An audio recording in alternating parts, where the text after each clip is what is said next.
Hi there. I'm the God Singer here with another episode of One Walk, 1,000 Testimonies. I was 17. This was 1977. I was in my final year of high school. And it was a lot of fun. The best school I ever went to. Now, I went to 13 different schools in my, between elementary and junior high and high school, because my family moved constantly looking for the green grass on the other side of the fence. Never found it. They finally got divorced, and my dad got remarried to somebody, and they had bought a little house in Southern California, in Sunland, California. And I was sent there to live with them when I was 15, I think.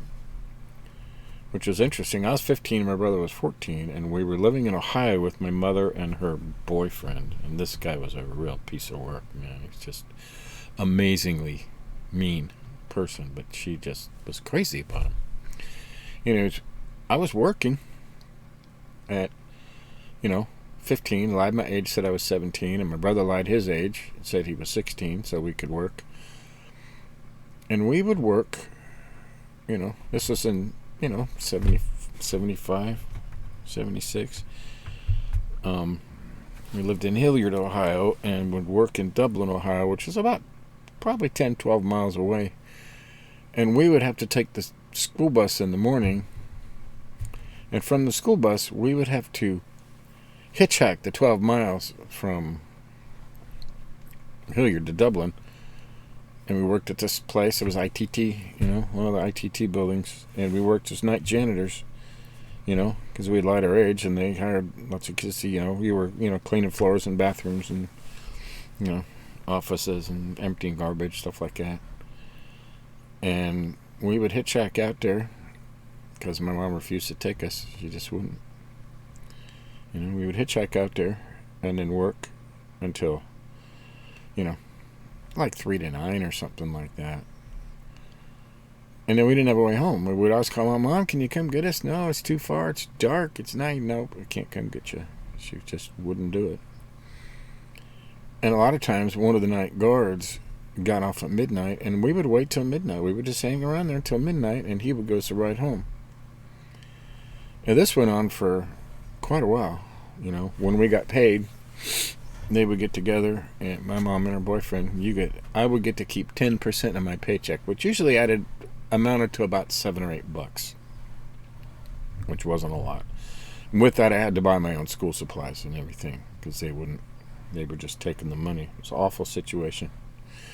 Anyways, we had lost those jobs. They found out our age, and so, we can't have you. Our insurance won't allow you to work here when you're that young. So, and my mom and her boyfriend were so angry that we had lost that source of income for them. They bought one of those cheap Foot Lockers. They were like, this big by this, the cheap metal and plastic ones they used to have. This before they had totes. Put all our clothes in a Foot Locker, and they drove me and my brother to the airport and put us on a cheap flight to LAX airport, Los Angeles International Airport. We got there, and she didn't call my dad. She didn't tell anybody we were coming. She just stuck us on a plane and shipped us off. So we ended up in LAX, and we got off the plane, and found one of the airport cops and said, we don't know what to do. Remember, she just sent us here, and and I knew my dad's name. I knew his wife's name,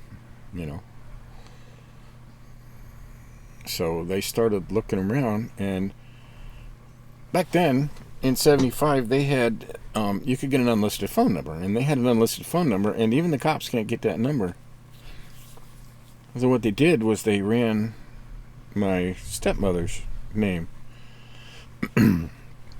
And it did say she was a nurse. I know she was a nurse, so they put out a statewide thing looking for that name, and they found the place where she used to work. She wasn't working anymore. She was staying at home. But But we got, you know, and we sat in the police part of this LAX for hours, and they finally, they found the place she worked, and they called the emergency number. The hospital's always open, so they called the number, and it says, we can't give out her. They had their number, but she says, we can't give out that information. It's against the law. We're not allowed to. So one of the airport detectives had to call a judge and get a judge out of bed to sign an executive order to get her phone number, because these two boys, these two minor children, were stuck at the LAX airport. And they finally got her number, and they called my dad, once they got the number, and says, hi, this is so-and-so, the Los Angeles International Airport. We have your children here. And he's like, what do you mean you have my children there? What are you talking about? How can you have my children there? And they told him, well, they just got off a plane. And my dad wasn't ready for us. I mean, oh my goodness. It was like, oh, geez. So,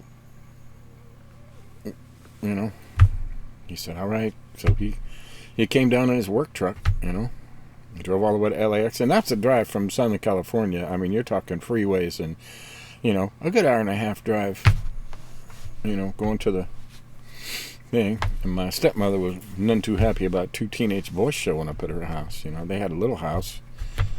But he did have a detached garage in the back, and it was a two-car separate. And one side had been fixed up into a really nice a little guest house. It had a little kitchen and a bathroom and a bedroom and a living room. And I told my dad, we'll give you $25 a week, to stay in that thing.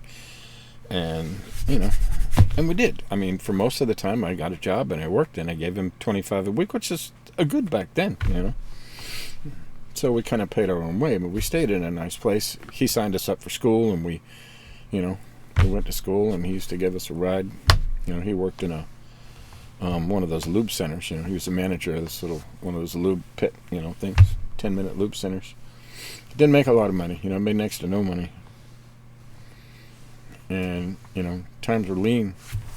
Luckily, I got along with my stepmother. We were very close. I'm a lot like my dad, and she loved my dad, so we're very close. And had a good time. That's when I started going to high school. I started in the middle of 10th grade, so I got to go to 10th, 11th, 12th grade,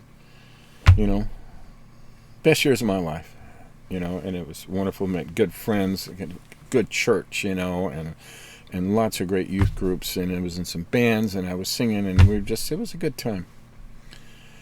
And about it was the summer of 77, that's where I started at, my stepmother and father wanted to move up to Northern California into the Napa Valley. She had always wanted to live in the Napa Valley on a little farm and raise goats, and that was the place to do it.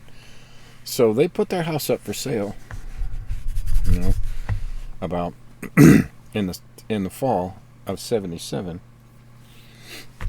and they sold it quick, and he got a pretty good, and they had found a place up there to buy. It was a mobile home, a really nice, permanently one on an acre property. Had a little barn and sat back off the street, and they could raise goats and stuff, and they loved it, and they were getting ready to move, and my dad was still working, and she was packing, and I could have gone with him. My brother had since moved out, earlier, to go lay carpet with our cousins.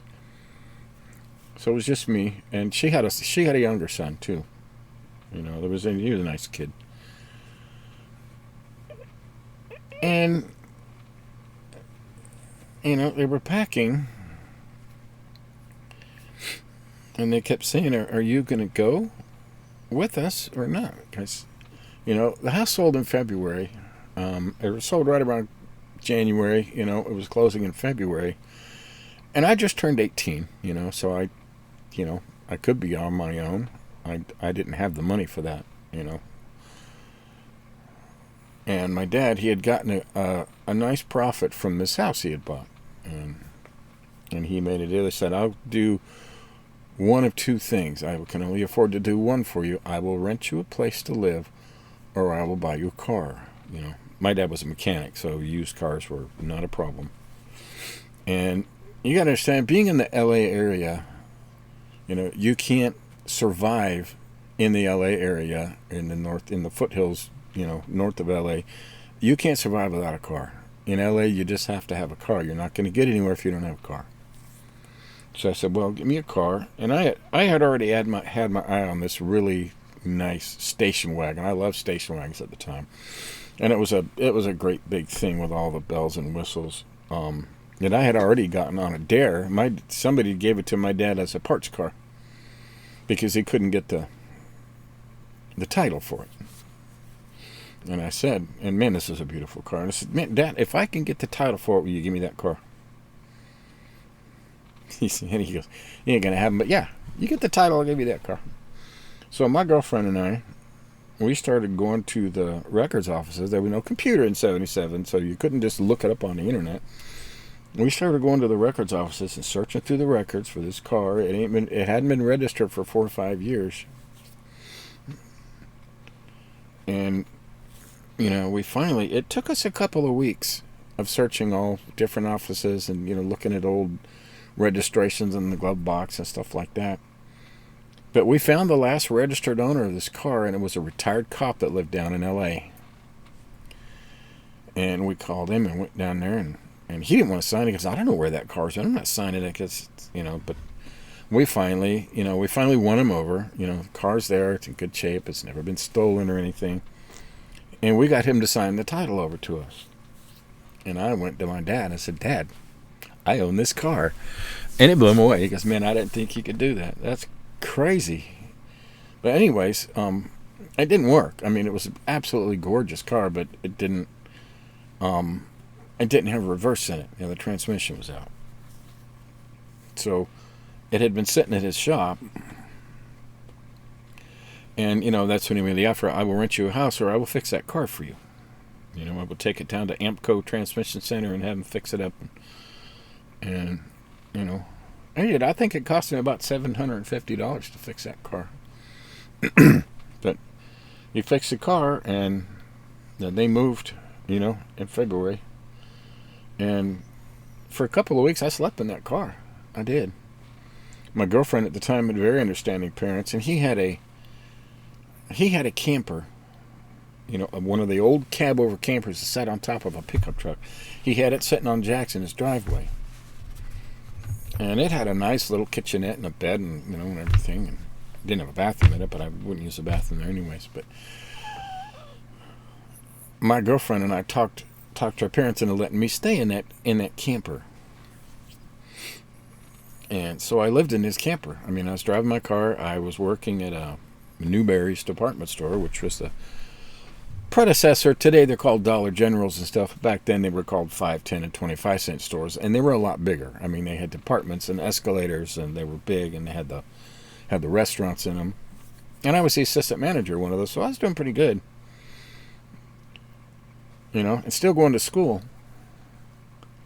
So I finished, and I lived in that camper for about 2 months, about 8 to 10 weeks, something like that, before I saved a couple $100 and found a buddy of mine that was in my band, my best friend to this day from high school.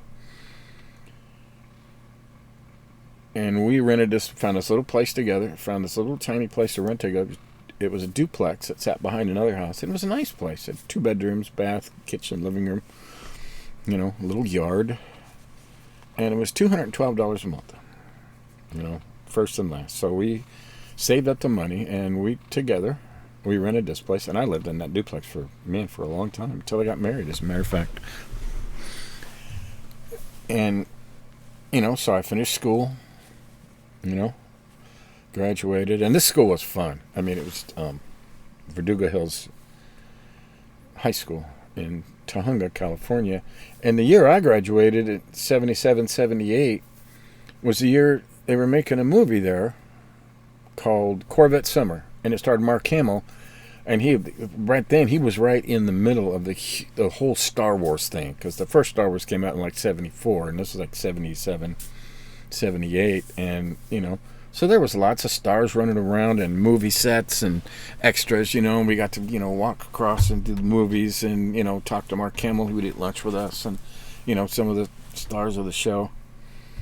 This particular high school had a very nice looking, it was just a nice facility, up in the mountains, and it had an incredible auto shop class down there, a huge building with the racks and everything. So they were able to use that. But yeah, for a good part of my senior year, the whole thing was like a movie set, and I didn't want to leave that. I wasn't going to leave and go to another school for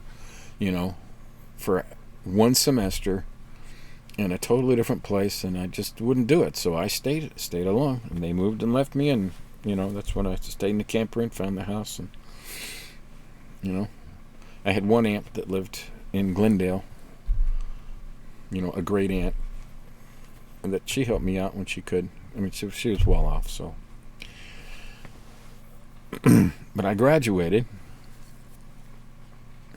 high school, which is a big deal for me, okay? I mean, I was really smart, but I just wasn't really interested in that kind of thing back then. And my aunt, I remember she gave me $100, and I've never seen a $100 bill. Well, I have, but never had my own $100 bill.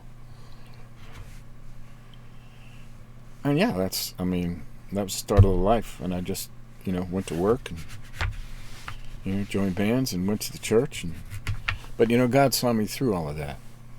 It was scary for a young boy, your parents and they moved. I mean, it was between 800 and 900 miles from Southern California to Northern California that I moved at.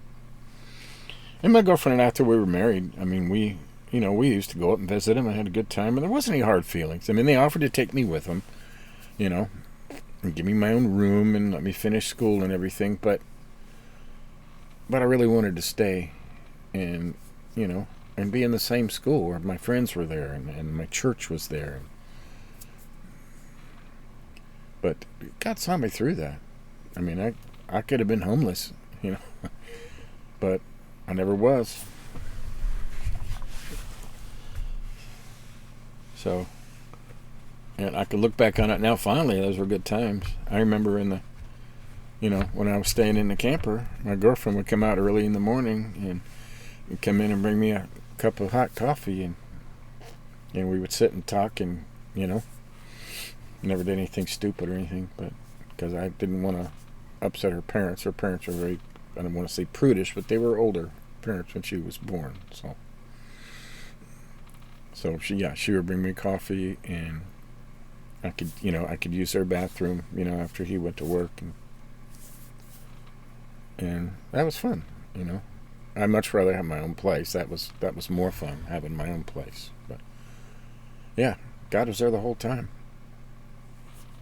and never left. Those were good times. The kind of stuff that builds character, I think every kid should move out when they're young, 18, don't stick around at your parents' house. That's kind of crazy.